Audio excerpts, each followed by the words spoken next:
Today, we analyze some clips from the Michigan-Nebraska basketball game.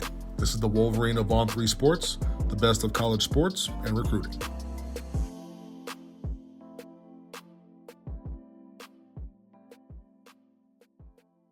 Michigan traveled to Nebraska to open a Big Ten play. Not only did the Wolverines look impressive, they dropped a Pinnacle Arena record with 102 points scored. They shot the ball fairly well, going 51% from the floor and 47% from three, while holding the Huskers to under 32% from the floor and 14% from three. I rewatched the game and selected a few clips to go over, some good and some things to work on.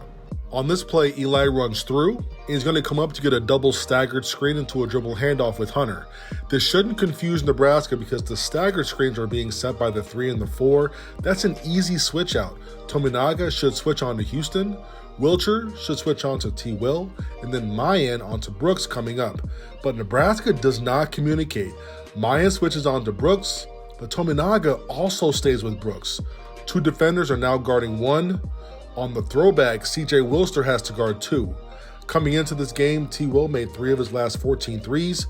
Caleb made 8 of his last 14 threes. This is a personnel scouting error by Wilcher when he runs at T. Will. He makes a great pass for a great shot to Caleb in the corner. Michigan runs the exact same play. You see being set up. Eli is going to use the double stagger to come up for the handoff, but Hunter's defender gives him about 7 to 8 feet of space, so Hunter squares up and hits the open 3. Nebraska thought this was a Spain pick and roll. It wasn't. They doubled Hunter down low, and the backside defender shifted up to Brooks. Now you had 2 opposite being guarded by 1. T. Will gets the pass. Bryce McGowens makes the correct personnel decision by stunning at T. Will and shading Caleb, but T. Will still knocks it down. Little exchange between Brooks and Hunter. I like Brooks on ball size, so if Tominaga leaves him and doubles down, Hunter could just pass it out to a good shooter. But Nebraska is smart. They double off of Frankie Collins from the top of the key.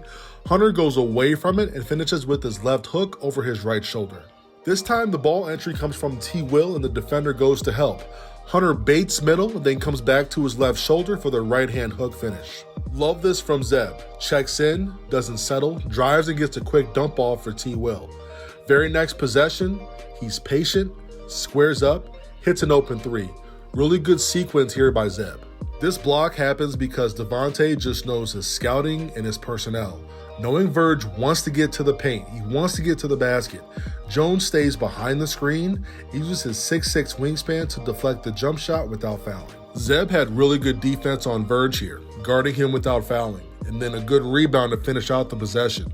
He makes a safe play here with the cross-court pass, but I just think Zeb has an opportunity to be aggressive here. He's 6'5", explosive with a good handle. Tominaga is tied up with 2 opposite. McGowens is tied up with Houston.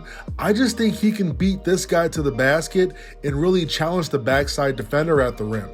The final score ends up Michigan 102, Nebraska 67. Michigan starts the Big Ten slate 1-0. Next up, they host Minnesota on December 11th in Ann Arbor. That's going to be on FS1 at 6:30 p.m. Eastern Standard Time.